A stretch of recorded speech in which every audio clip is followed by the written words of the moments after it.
welcome back to another episode of Unfiltered Romance Nights. We are your hosts, Kolleen. And I'm Marjorie. Today's episode, we have Wadi Award winner and contemporary romance author Wendy Million. She writes stories about strong women and troubled men that have captivated her loyal readers. When not writing, Wendy enjoys spending time in or around the water. She lives in Ontario, Canada, with 2 beautiful daughters, 2 cute pooches, and 1 handsome husband. Welcome to Unfiltered Romance Nights podcast, and we are excited to have you. Thank you so much for having me. I'm really excited to be here. Good, thank you. Yeah, this is going to be fun. We got to read some of your books, so we're excited to get into that. Before we dive in, we also want to congratulate you on your newest release, Retribution, which is a mafia romance, correct? Yes, it is. Thank you. Yes. And it was good. So before we take a deep dive into your books, we have a few questions to kind of get to know you better. Sure. Okay. So how did you get started with your writing journey? And did you have a different career before this?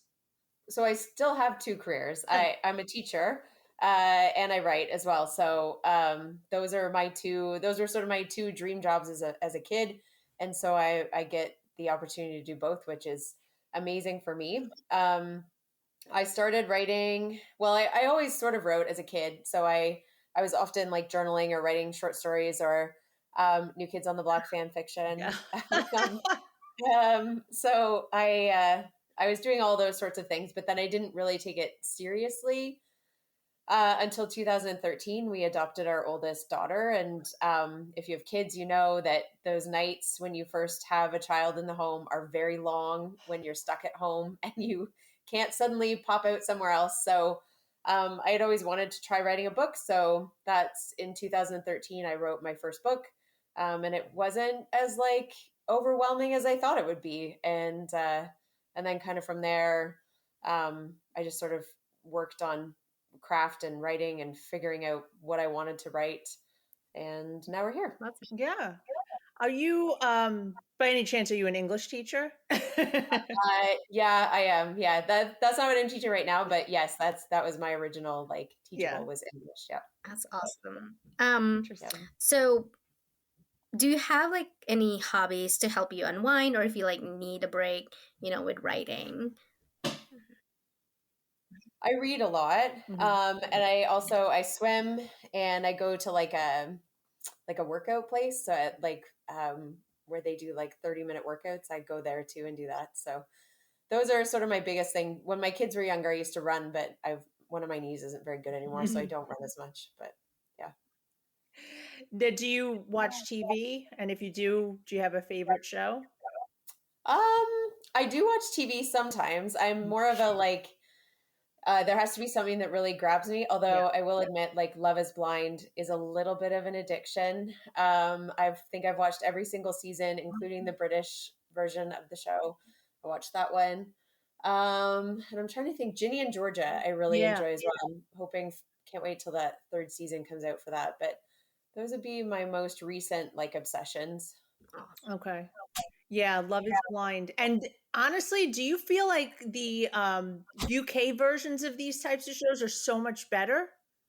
I think they're more authentic. It's really interesting. And I don't think they're as obsessed with appearance, which is also, I find really interesting. I lived in England for 3 years, so I'm kind of aware of some of the cultural differences, but it still, was kind of refreshing to watch the British version and to not have it it felt like a different focus, I guess I would say. I love the British shows. What's that other one? Love Island. Oh my God, I love that. That's funny. I know you mentioned you like reading a lot. Do you have a favorite author? Thank you. This is always a hard question because I would say my favorite authors change fairly frequently, but the ones that I'm really into right now that they're my auto-buy authors would be Emily Henry and Abby Jimenez. Those are my 2 oh, okay. If they have it, I I buy Yeah. it. Right. Yeah.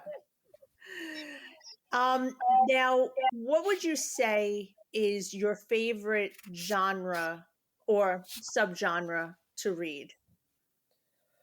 Um, that's a good question. So when I wrote Retribution, I was really into like a mystery thriller Mm. suspense kind of binge at that time. Um, and then I read a lot of like, I guess they're sort of classed as rom-coms, although they're not always that funny. But so I do read sort of like what maybe was once called kind of like women's fiction, or it's really romance though, a lot of it. Yeah. But um that I find a little bit harder to read now because I write in that sort of vein. So sometimes I read literary fiction too, just Hmm. to kind of read something that my brain's not automatically trying to dissect. Yeah. That makes Yeah. sense. Um, so when I know you said you kind of took publishing like seriously like in 2013, correct? Like that's what you right? Well, that's when I started writing. Like I didn't nothing none of my stuff was published until Um, 2019, I think was when my first book so came out. So, yeah. I guess what was your inspirations? Like, was it when you were writing? I know you said it was like fan fiction for stuff. Like, is that basically Yeah. your inspiration? And yeah, Well, so that's the tricky one. I would say my inspiration changes based on like what I'm interested in writing at the time. So, um, my very first book that I wrote in 2013 was a young adult fantasy that had been kind of living Oh. rent free in my head for years. And I finally got it out of my head and onto the page. And it's like a 3-book series that I don't know whether or not I'll ever like do anything with it, but I wrote it. And then a lot of the people that I surrounded myself with while I was writing that were writing in the romance genre. And so I thought, oh, I'll give that a try and see if I can do it. And so then I started writing in that sort of, in that genre and some of the subgenres with that, like the romantic suspense and then more of the contemporary romance. And, yeah, and the inspiration for those came from all over. I wrote a book called When Stars Fall, which is getting re-released in December. And the inspiration for that initially was a lot of I like to read gossip websites sometimes too. Yeah. Celebrity gossip websites. So a lot of that came out of, my what ifs when I read some of those stories, which was also fun to write at the time. gotcha. Yeah. I always find it like interesting when people who write more suspenseful books, I'm always sitting there like on the edge of my seat and I'm like, where did they come up with this? Like just when I think I know something, because I'm a little bit more simple minded, I'm like, oh my God, are you kidding? Like the imagination as a writer that you need to have has to be like complex. Yeah, I mean, I'm sure everybody has different, like sometimes I read something and I'm like, oh wow, like Yeah. that's incredible. So, um, anytime anybody ever expresses that about me, it just feels a bit strange. Now here's a good question. How do your friends and family, and I'm going to add students, feel about that you write sometimes spicy romance novels? So my students think it's cool that I write. Yeah. I don't know that any of them have read my books, or if they have not admitted such to me, because that would be a whole different conversation. I don't Right. even know where that would go. But my friends and family are very supportive. Like I have a lot of friends who, like, as soon as my book's on pre-order, they're like ordering it, or they're asking me for paperback copies when my copies come in to buy them off me, or whatever the case may be. And family's also been really supportive. Like my brother's read a couple of my books, although they got progressively spicier, so he dipped out. He was like, "I'm out." But yeah, it's been fun, I think, for the most part, to hear people's reactions. I think the hardest part is when someone's like, "Oh, I read one of your books," and like, I'm never gonna ask, "What did you think?" Like that is a loaded question. Mm, So I'm like, "Oh, thanks so much." Like I, yeah. yeah. I can't imagine. Well, especially if like they start discussing like spicy scenes, you're just like, Yeah, well, or all kinds of stuff. Like you just don't know when someone says, "Oh, I read your book," like if they're going to be like, "Oh, it was so great," or if they're going to be like, "I really like did not like it and I don't know what you're doing." So it's just easier to just kind of like leave it the way it is. You know what? So, That would be awful. Like if someone was like, "Yeah, I read your book. Not great." Like what kind yeah. of person would do that? Well, there are some people who are very, live and die on the hill of I'm as honest as I want to be. So it's a tricky world sometimes. um.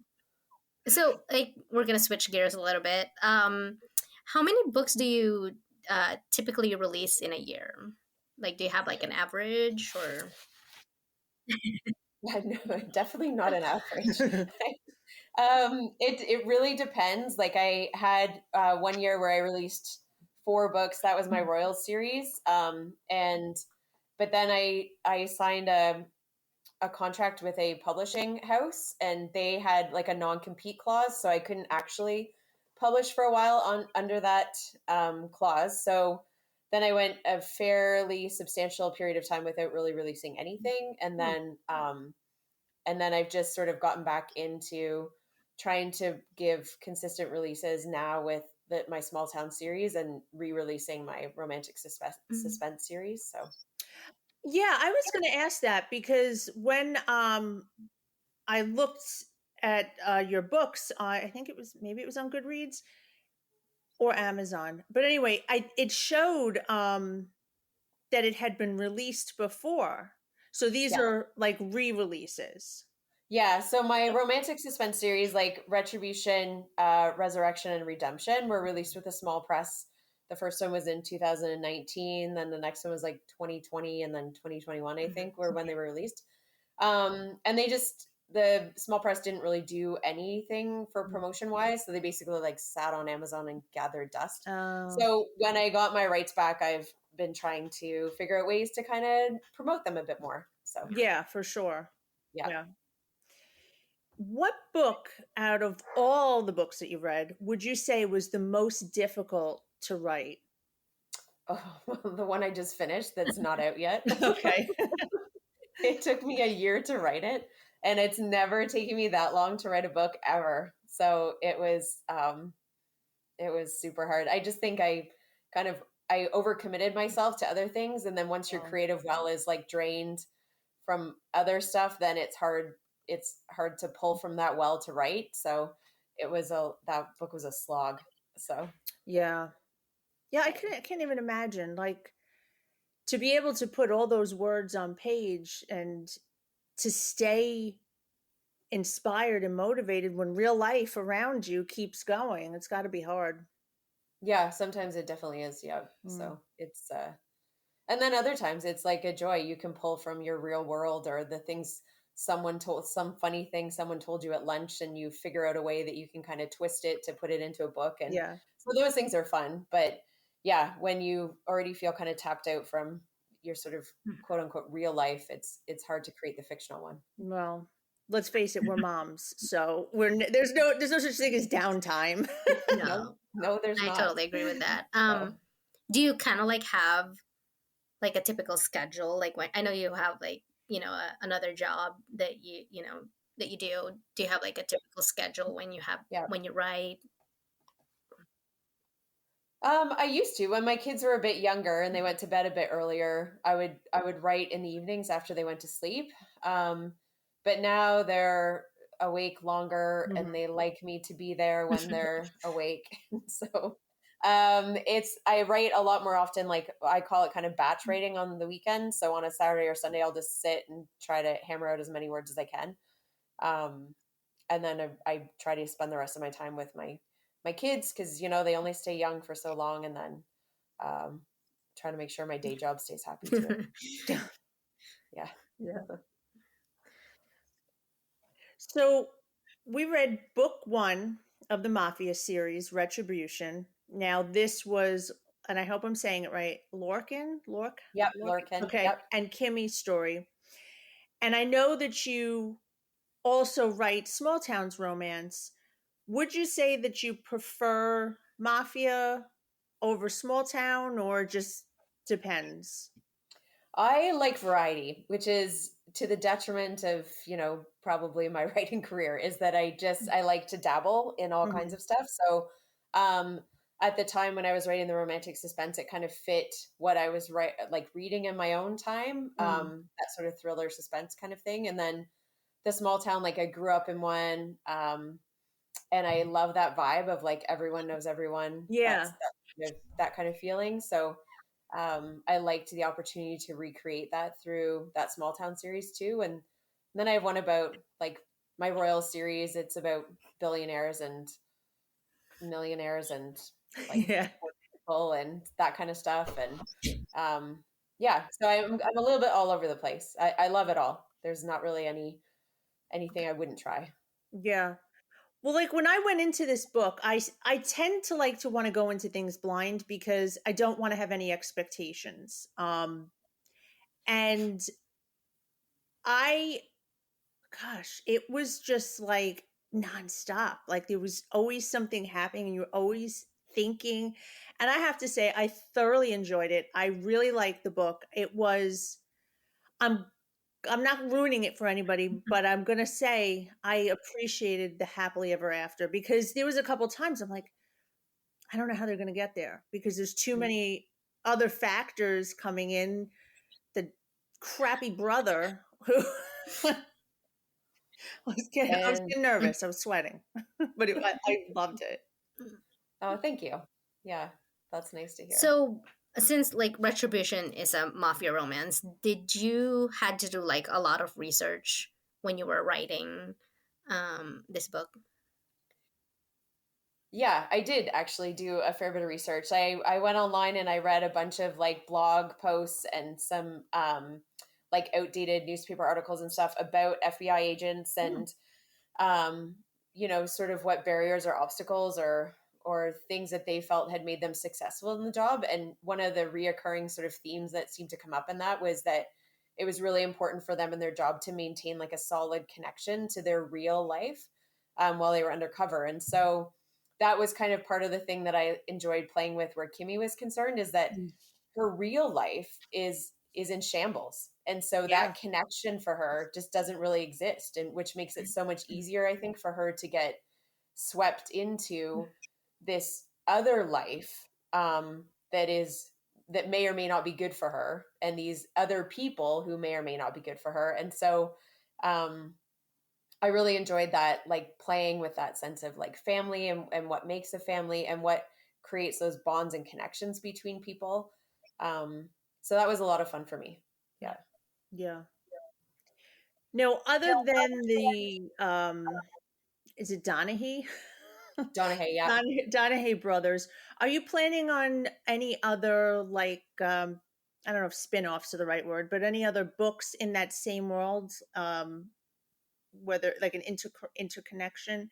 Is it the So O'Malleys were the other family? yeah, so they would be, I don't know. I say they'd be hard to like reform. The other family that I'm thinking about playing around with, and I have like a partial draft started, is the Byrne family. So they're the ones that come to that dinner party. There's a bunch of brothers and they're all sitting around the table and they have a conversation Yes. where Kimmy finds out information that is new to her. So yeah. They're in Ireland, right? Yes. Okay. Yes. Yep. Yeah. Well, that would be So fun. yeah, I think it would be fun. I think there's five of them, and so then it would be like a 5 book series. I've loosely have them kind of mapped out. It's just finding the time to write those.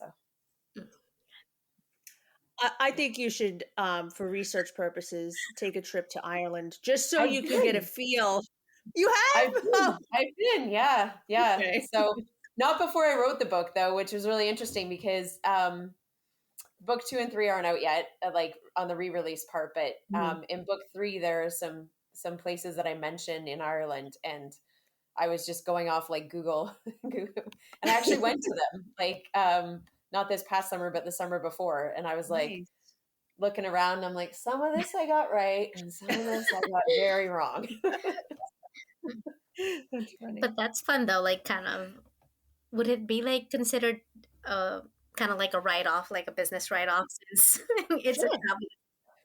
Probably if I'd done it before I wrote it. I'm Yeah. not sure that I could get away with it like after it's already been written and be like, I'm just fact checking. It's a fact check. Oh, uh, God. I mean, that would be like awesome if they could do, you could do it as a travel expense, Yeah, Right. for sure.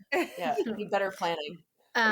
So you also recently released Rival Hearts, which is a small town romance with a forbidden vibe, being brother's girlfriend.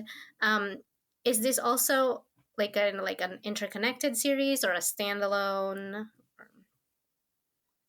It's the first book in a 4-book series. Okay. So the second book actually releases in February. And then the third book in June, and then the fourth book next October.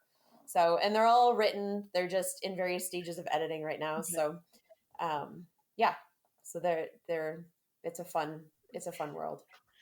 Is it spicy or is it more angsty? I would say, like, I always call my books sort of like mild to mid-level spice. Like, there's not a ton, but it is open door. So, it's it's somewhere in that range. I would say even that one. Although it's the spicy meter is really dependent on who's reading. I have found like my reviews sometimes they're like 0 peppers, and then someone else is like 4 peppers, and I'm like, I don't know I where anybody really falls in that pepper scale. That's So funny. yeah. Um, I was good. I just had like a question and then now it's like gone. I'll come back to it. Go ask you next question. Hold on. Do you have so this is a 3-part question. Do you have a favorite couple, a favorite male main character, and a favorite female main character? I can't speak. Yeah, Whew, that's a loaded question. it is. So my favorite male character, and this might be controversial because you just read No, Retribution. don't say it. Don't say it. I know what you're going to say. So you haven't read book 2 and 3, but my favorite male character is probably Finn. And then my favorite couple would probably be Alex and Rory. That's the third book in my Bellerive Royals series. Okay. He's the future king. She's a pastry chef. He saves her in a car accident. He's not supposed to fall in love with someone who is like not from the island or who is not royal. He's supposed to be getting married. And obviously he falls in love Ooh, with her. And then the whole like, will they, won't they, can this even happen sort of ensues. fun. So I really liked that one. And then my favorite female character would actually be Mia, who is in the second book of my Small Town series. She's a pop star, like Taylor Swift-esque pop star, and has had a really challenging upbringing, has a very complicated relationship with her mom, who is also her manager. Oh, And so she has a real evolution in her story, and I really like her character arc. So I always like those, like with like those good character development. Like sometimes they start yeah. here and then they just kind of, as you read the book, they get better and better. Um, I love yeah, those. But that's just kind of like my preference when I'm reading, is like they have to get better, not like regressing by the end of the book, because I'm be like, what just happened? Right. um, yeah. oh, okay, and I remember my question. So you kind of like said like the for the one with the rival hearts, you already written them. So Mhm. are you usually like ahead with your writing before you release any of your books? I try really hard to be ahead as much as possible. I'm not like a deadline gives me a little bit of pressure, but I don't want so much pressure that I then feel stressed out. So it's that balance between having dates set and things in motion. But I usually, if I put something up for like pre-order, then it's already written. Like I would never put up something for pre-order that didn't have a first draft done, and I was just in the process of editing it. So Okay. yeah. That's good. Yeah. And I know things happen, but when you're reading a book, especially if it's a series, and I just finished book one, and now I have to wait a whole year for book two, I'm like, Mhm. especially when it leaves on a cliffhanger. Yes. I can sympathize on that. And the other part of it is, I think, for readers, is that there's so much choice now and so many options that it Yeah. would be so easy to forget about those other books too, and you can't get them released in a steady sort of Yeah, consecutive cadence for people to know it's coming. So I know. And unfortunately, I am guilty of that. Like there's other things that happen, and I keep saying in the back of my mind, "Oh, I want to get back and see how it ends." So I yeah. know there's just like I feel like there's sometimes an oversaturation of a lot of the romance books. I'm not complaining because I'd like to have variety, but it's just sometimes Yeah, it I'm is. messaging her. I'm like, what should I read? Yeah, there's a lot of choice out there for sure. Yeah. I'm like in a slump. I'm like at that end of the year slump where I'm like I'm close to my reading goal, Yeah. but I don't really care anymore because I'm just like I felt like I've read so many books. I'm like now I don't know what to read, and like Yep. I always see like or some of the my auto buy authors are like oh they have one coming out, and now I'm just like but do I really want to read or just I know. it's harder Yeah. especially if it's like you said, like a series and you've been waiting on it for a while, then I'm like, well, now I have to reread the previous book just to Yeah. refresh myself. Um, like I don't Yeah. have issues rereading, but I've noticed like some of the romance books now are they kept getting thicker and thicker as we go along. Like Mm, used to be, it's like yeah. less than 300 and now it's like you can barely find anything that's less than 300 unless it's a novella. I mean even the novellas are like getting thicker and I was like what is happening? Like Yeah. Yeah. Yeah, there's not as many, I don't think as many kind of checks and balances. Yeah. And the other thing is I think in some ways readers have kind of proven that they will read those huge books. And so then I think there's less of a deterrent for authors to maybe Yeah. pare it back or whatever the Yeah. case may be. I don't know. I think it depends. Most of mine are around 100,000 words. So Okay. yeah. Yeah. Um, so we talked about your books re-releasing, but do you have, and I think you said you're working on one or just finished one. Mhm. Can you talk about any future projects that you're working on? So I released the first book in the Tuckers of Belle Reeve series like last January. Mhm. And so I just finished book two. I had started book two like last summer, not this past summer, the summer before. And I Mhm. was like, for sure, when I released in January, I'm like, I'm gonna have that second book done and I'm gonna have it to the editor and I'll be able to put up pre-order. And it's what, November, and I just finished writing it. So it took me like a year and a half to write that book. It's never taken me so long to write anything ever. But like comparatively, I wrote one of the books for the Rivals, like the small Mhm. town series that I'm doing. I wrote one of those books in 6 weeks this summer. Like Wow, that's how fast I can do it if I'm like mhm. in it. But that's great. I couldn't seem to do that with this other book, so just couldn't do it. So 6 weeks is kind of like your fastest.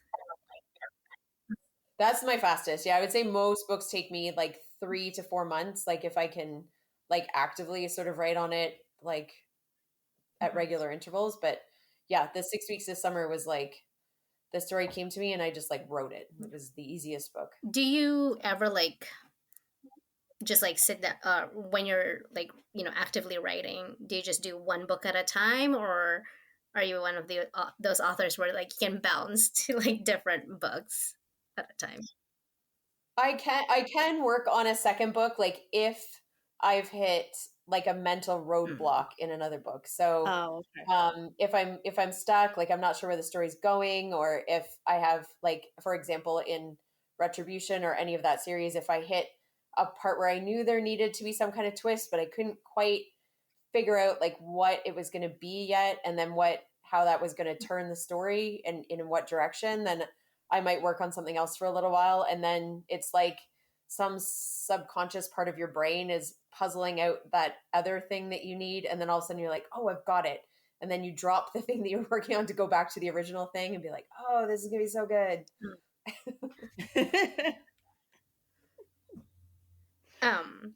So I know you kind of like did, small town, mafia, um, and before, like, I know that you didn't really publish it, but like you did a young adult fantasy, correct?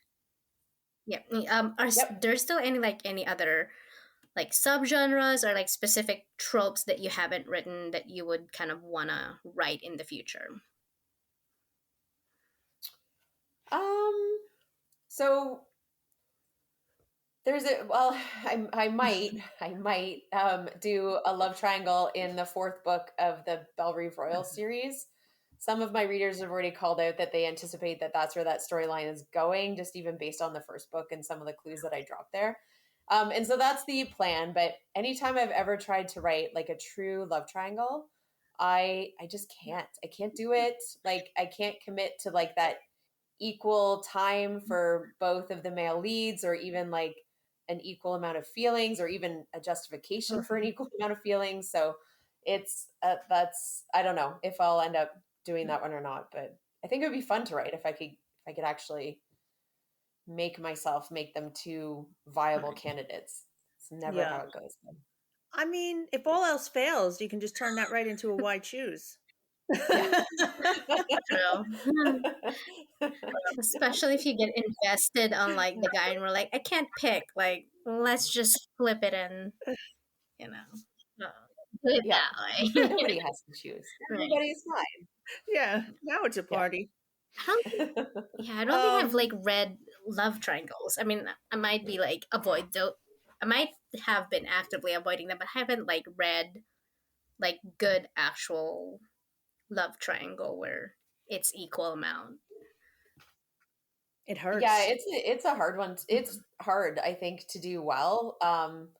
Like as an example, it's not a literary. I mean, it did come from books, but it's not actually a literary example. Would be like the Vampire Diaries, if you ever watched that TV Yes. series. Like, yeah, like the Stefan Damon kind of push pull. Like you could see why she would be interested in both of them, right? Like she had a clear connection with Damon, but Stefan was also like a good guy, and so I think that there was like a viable. Whereas I never really understood the like Twilight, like Edward and the Jacob. werewolf guy whose name I can't Jacob. remember. Jacob. Like I never really understood like why people called that a love triangle, because it always No. felt very clearly that like she knew where her heart lay, and that's just how it was. Like so that's an example of the kind of love triangle I can write, where it's pretty clear where the person like's Mm-hmm. feelings are. But I'm not as good at the ambiguous like which one. Yeah.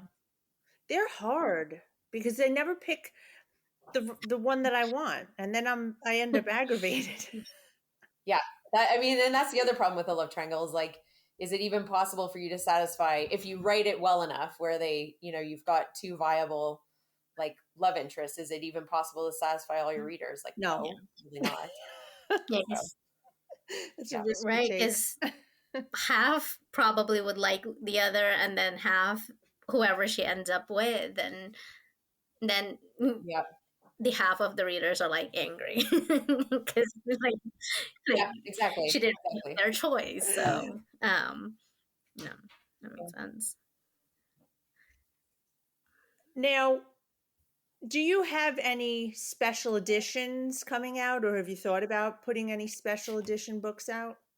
One of my friends is trying to convince me to put some out for my Royal series, but I haven't Yeah. done. I don't think I'm there yet. I'm trying to get audio going for the Small Town series, and then my Royal series actually has an audiobook like company, like production company that bought the rights to that. So we're in the Nice. middle of trying to get those produced. So yeah, I haven't verged into the special Okay. editions part yet, but I totally they're all the rage. Everybody Yeah. love it. Amazes me when I see someone's like Instagram and they have like 10 copies of the same book, but all the covers are different. I'm like, good for you. And also, wow, like I don't, it's amazing. Yeah. Well, that's where Marjorie and I differ because I actually read my special editions. Like Yeah. yeah, I open them up and I don't know. It's just like I know. I'm sorry. Her manifest. It's an unpopular opinion. They're meant for trophy shelf. Oh, well, I was gonna say that's my interpretation is that it's like you just like to own them, but that's cool that Yeah. you like to read them. I think that Yeah. that's cool too. Well, I got one maybe a month ago, and inside, not every chapter, but every few chapters, she was putting not safe for work photos, and so so Ooh. it's visual, so I could Well, say, you wouldn't have oh, known that great, if you hadn't opened it, yeah, right? Like wasted effort. You right, need to I know those usually things. like glance, but like the ones that I try not to are like the ones with the sprayed edges, especially if the sprayed edge is like Mhm. an actual design. It's not just like a color by itself. If it's like an actual design, because then I know if I open that, it's gonna have that space and it's not perfect, and that's I can't display it. Right. Yeah, Won't line I up. can't display it anymore, and so Yep. I'll like I'll take the I missed out on whatever is inside and just be like, because I didn't know about it, so technically I didn't miss anything. So I'm just like, Fair. That's fair. And you miss out on one thing, but you gain another, right? You get a really pretty mm-hmm. thing on your bookshelf versus like some eyeball candy. That you can't So display really. yeah. Technically, if you have kids, you can't display Right. those. Not yeah, safe for work art. Which is fine because I bought uh, a special edition that was like not safe for work, and I'm like, I don't know why I bought it. Like I love it. I love true, it. I love the whole thing. I just like I can't display it because my son goes in and out of my office, and I'm sure he'll ask a question, what is that and what's going on in it, and just like okay, it's just in the back of my shop. I mean, I could display the spine because there's nothing in it, but I was just like, Right. oh, I should have never bought it, but it's okay. yeah, Yeah, it's live and okay. learn. um Oh, do you plan on attending any signing events in the So I'm going to Florida in August for Romantically Yours. I'm going to that one. Oh, where's Um, that? but sorry, Where is that? I live in Florida. I think Orlando. Pretty sure it's Orlando. Oh, okay. Yeah, it's near the end of August, maybe the 23rd or 25th or something of August next year. Hmm. So yeah, so I'm planning on going to that one. But I think that's it. It's really tricky with my day job to Hmm. get any time off like during the school year that's not already like pre-planned like days that we have off as a school, and then it's pretty rare for there to be a book yeah. convention on those days. So Yeah, yeah. true. Well, well, that brings us to the end of the episode. And I had Okay. a great time. And I want to thank you so much for taking the time to meet with us. It was a pleasure. Yeah, No, thank you so thank you much so for having much. me. We appreciate you taking the time, We know you're busy, so Yes. And be sure to follow us on our socials and make sure to subscribe to our podcast so you don't miss out on any of our new episodes. If you have any authors you would like to see on our podcast, you can DM us on Instagram. Well, that's all. See you next time.